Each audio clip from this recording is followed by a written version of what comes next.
After a rocky start going 0-3 this season, MarioGamingWorld looks to bounce back and pick up his first win against Thundercaster Trishula in an epic showdown of Week 4 clashes. Don't you forget to pre-order Daybreak right now at shop.elestrals.com. Orders over 50 USD get this incredible stone tablet Fairygeist. It's amazing. Mario kicks off his 12-pack opening this week, landing a huge hit. An actual Lavalith, that goes really hard. That is a pull. Lavalith is massive, and then he finds a beautiful full art Imperawat. What team are you actually on, Mario? A full art Imperawat. That is a nice looking card. On the wrong team. Oh my goodness, unbelievable. On the Imperawat side, Trishula lands a full art Amphiryx as his base set hit, but he's more excited about the water spirits he found. These are key to enable the powerful counter rune Tsunami. While Mario's Earth deck is almost complete, he opts to trade and pick up a second Lavalith, Astrabit, and a Divine Blessing from Coder in exchange for some of his extra staple cards and a Morfrost. This could be a huge pickup for Mario as he's now sporting 2 Lavalith. Let's hear from Mario himself on his game plan and how he's going to pick up his first win of the season. Alright, we're officially on week 4. I am 0-3 and I'm fighting Trishula this week. Trishula is known to be playing Thunder and he always draws the Astrabit. So I'm hoping that I win the die roll so that when he has his turn 1 Astrabit, I can maybe respond to it with something. That would be really nice. If he wins the die roll, goes turn 1 Astrabit into counter runes, it gets harder. But the regular stuff that we want to do is use the Equilinx to blow it up. There we go. Use the Equilinx and then use the Viscerus to clean up after that. And hopefully that goes well. And just make sure you can't do anything crazy like Volt Tempest or whatever. And yeah, we're just gonna do some Earth Beatdown stuff like always. Let's see how it goes. I honestly think Mario's strategy of sticking with Earth Beatdown is a wise choice, as we've seen it work incredibly well for Kaycreigh this season. You definitely want to keep an eye out on his Viscerus, one of Mario's strongest Earth Elestrals. Trishula has been sticking with Thunder all season long. Let's see if the Wizard has any other tricks up his sleeve. I think I'm playing against Mario this week, and I'm a little bit scared. I'm not gonna lie, his deck's very scary because he's playing the Earth deck. And also we just lost against Kaycreigh last week. But Mario's deck is even more scary because he has the 3 copies of Viscerus, which in base set was probably the best card in the game. It's probably the best card that Earth can have. So I did a bit of testing, went back to the lab a little bit, and I've decided I'm not playing Thunder Nexus this week. I'm actually going to play a completely different deck based on the card pool that I have. So the idea is that I'm playing my 3 Astrabit, obviously favorite card, crazy card, 3 Elechick, you know, pretty standard Thunder stuff. So maybe if I start with these cards, maybe he'll think that I'm still playing Thunder Nexus. But then we start switching it up. We play 2 Small Tuga and 2 Galaxy. I found that it's kind of annoying for Earth to play into a opening hand of a Small Tuga plus Galaxy, and Galaxy is also just a really good beat stick into Earth in general because of how attack swap mechanics work. And then to complete this package, I'm playing the 2 Necruff as search targets off of the Small Tuga. And then here's where the deck kind of flies off the rails, is I'm playing 3 Cryoling, 2 Cryovern. This isn't normally seen outside of Frost decks, but in testing, I just kind of had the idea. I was like, I want just more aggro guys, more just big drops, stuff that can deal with a 6 attack Tectaurus, just something good that I can slam on the field. So hopefully this comes up. I fully expect the jump scare of, maybe I summon Astrabit and then flip a trap card or flip a counter rune and expend Frost, and they're like, oh my god, that's not Thunder, what is happening? So hopefully these are very impactful. Like that card a lot. So I played 3 Helios Chariot Ride. So something that we realized is in testing that against Earth, this card is actually just really, really good for me when I don't have real back row. So hopefully I draw this card and it comes up because I really like this card, but it hasn't seen too much play in main decks, in competitive and in Elestriad either, outside of OTK strategies. And I think that's really unfortunate because I think it's a really cool card. And also a nice way to round out our our back row lineup because I don't have the best back row. I love the shakeup on Trishula's end. Helios's Chariot Ride is such a powerful card when you have a lot of Elestrals on your field, and I think the Cryover Turbo can prove to be devastating for Mario if he can't gain momentum early. And here we go, diving into this one. Trishula looking to make a statement, gonna go first with Astrabbit, of course. He may not be running his Thunder Nexus deck like he's been running all season long, but Astrabbit still a key play for him, and just one of the best cards in the game, as we've seen time and time again.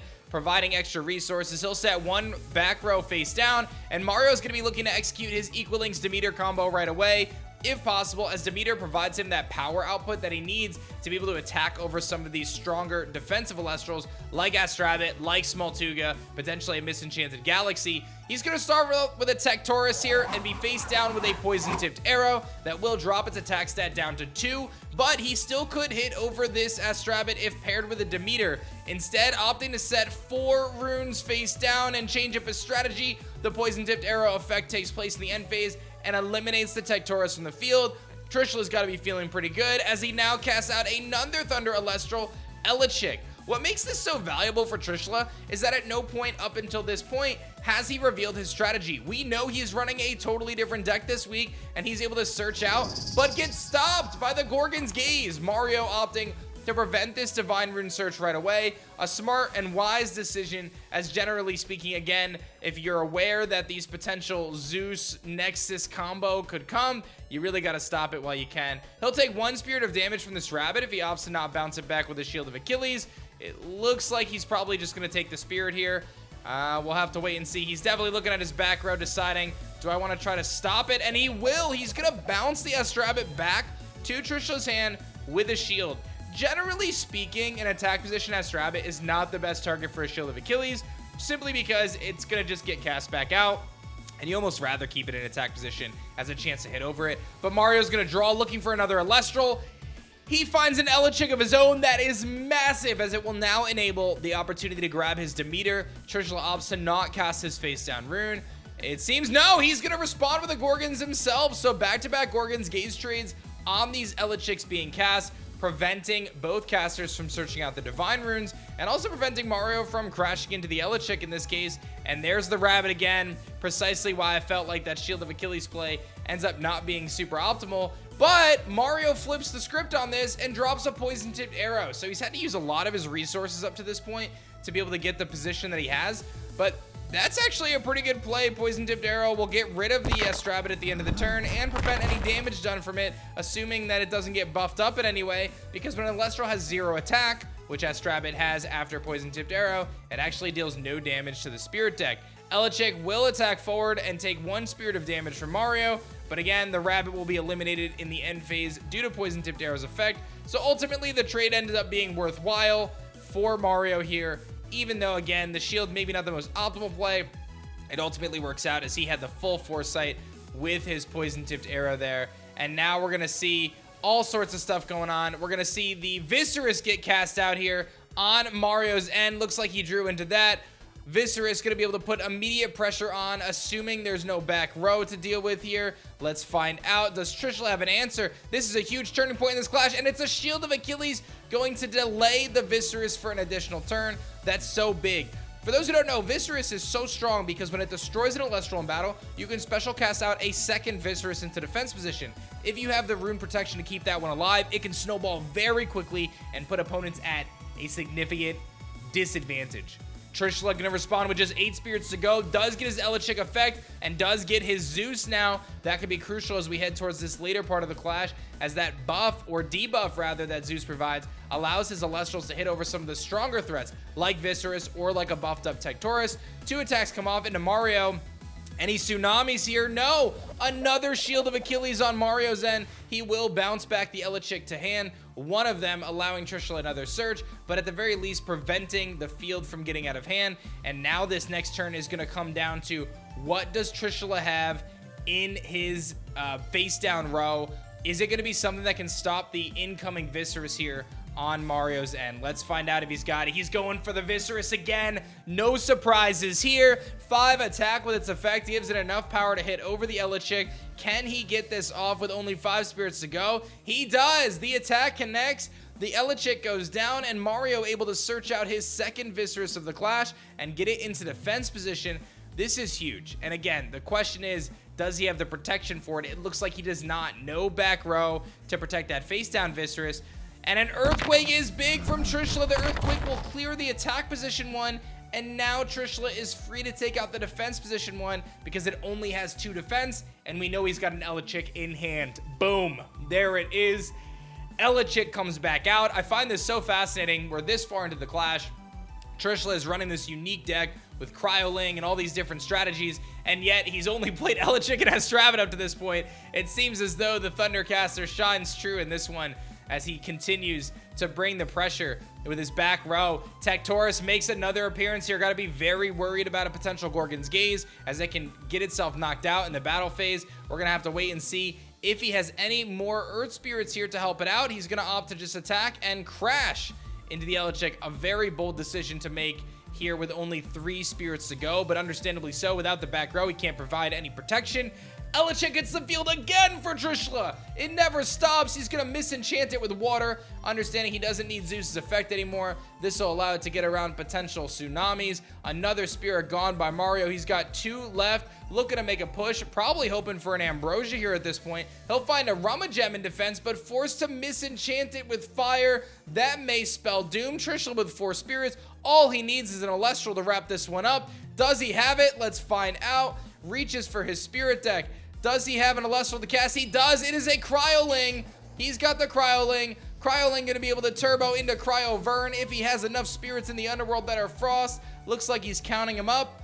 I think he's got it, but I think it also doesn't matter because even without the Ascension, he will have the ability to hit the damage that he needs to do and seal this one up. Trishula looks to take another game here in the Elestriad while Mario continues to search for his first win of the season. Elechick takes out the Rummagem coming up here, and then Cryovern can easily seal the deal and call this one GG's. Trishula with an emphatic win as Mario shows his Earthquake, his Chains of Prometheus, and unfortunately nothing else going in his favor that's going to allow him to win this one. He got his Viscerus out, he tried to execute his game plan, but he burned a lot of those counter runes early to try to keep that Rabbit and the Elechicks at bay, and ultimately, he wasn't able to protect the Viscerus that he needed to protect when he needed to do it the most, and Trishula dominated with his Thunder deck. Make sure you guys stay tuned for another epic clash tomorrow. We'll see you then.